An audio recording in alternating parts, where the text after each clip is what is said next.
Hi, you guys. Yep, it's me with a voice. I had no voice for some time, which is why you really haven't heard from me. And of course, Pignon is here right when I start filming. Hi, hello, hello.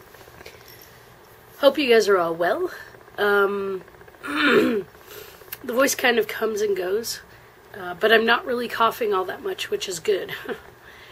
So I'm going to tell you the story. One of the stories from my trip, one of the many.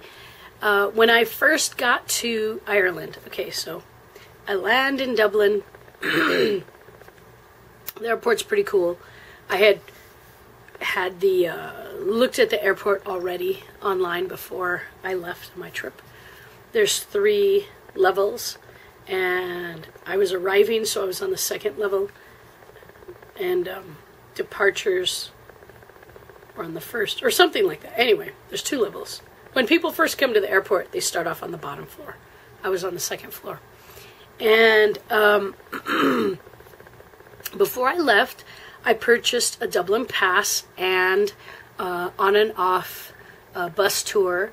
And included in that package was a bus fare from the airport to the area where my hostel was.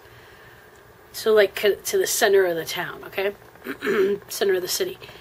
And so I had to pick that up first. And where you pick it up is at the airport, which was very cool. A lot better than Paris, because in Paris, if you bought that kind of stuff, you had to go all the way to the Hard Rock Cafe. And it took me a while to figure out where the Hard Rock Cafe was.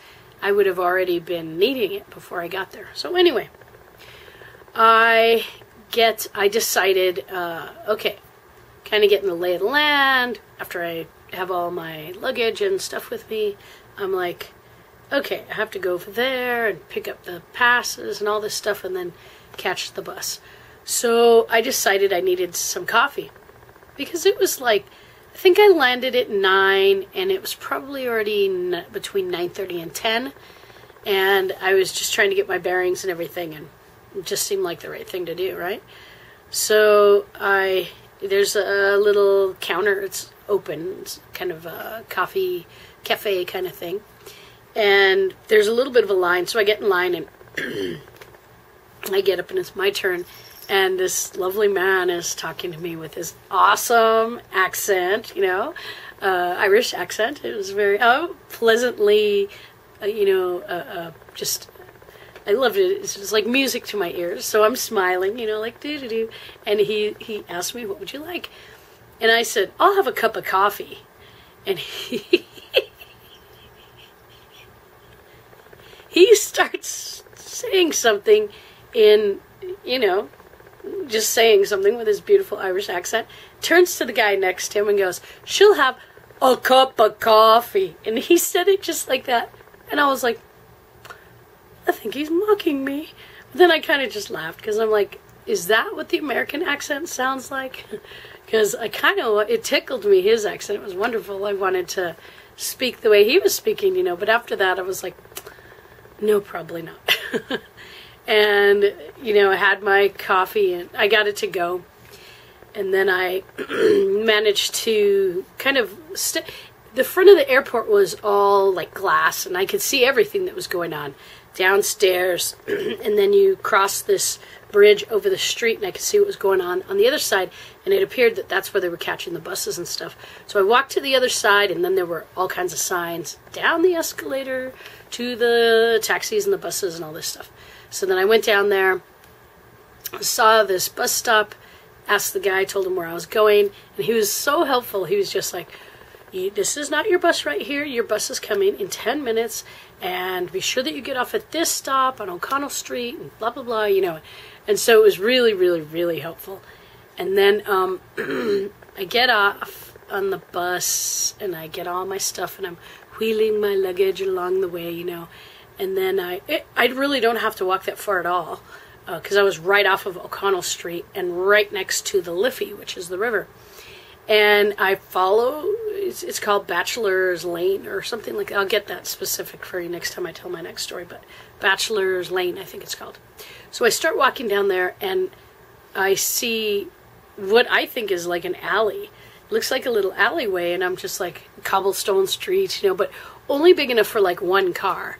And I look down it, and there's a pub right here on this side, and then on the other side there's something in the storefront, and then I saw the sign for the hostel, and then they had a sign across, a banner across the top, and I was like, is it down there? And I started looking around, like, it kind of looks like a creepy alley in a way. But then I went down there, and that was the place. And right next door was the pub, which had really awesome traditional Irish music and traditional Irish dancing, which was pretty cool. So I go into the hostel, and it's like, I think they open, or they allow people to check in at 2, so it was 12 noon at that point. And the guy tells me, or lady, I think it was a lady at the counter. I said, well, I kind of wanted to use the facilities, and then maybe I could just sit and rest for a moment. And she was just like, oh, no, go right ahead. She said, when you're done with what you're doing, we could lock your luggage up. We have a luggage lockup if you'd like. And I'm like, okay. So after I used the restroom, there was this huge room where there was a bunch of couches, and there was a TV, and there were some people asleep on the couch. There was a couple of girls asleep on the couch, and I'm like, I think I'll just sit right here. And I sat there. Next thing I know, I'm asleep on the couch. When I wake up, I feel like refreshed, like, okay, I can do this now, Then it was about 1:30, and I checked in my luggage, and he told me, you can check in now. And I'm like, I'll just lock my luggage up. When I come back, I will check in or whatever. So then I went on a really nice walk along the Liffey, and like almost all the way to the ocean, and then back, and it was just beautiful. Just the whole arriving there and being there and experiencing everything right away. It was amazing. What a cool place. I really would like to go back to Ireland and see more of the countryside. I saw the city, absolutely loved the city. I'm not saying I don't ever want to go back to the city again, because I would definitely do that, but I would love to see the countryside.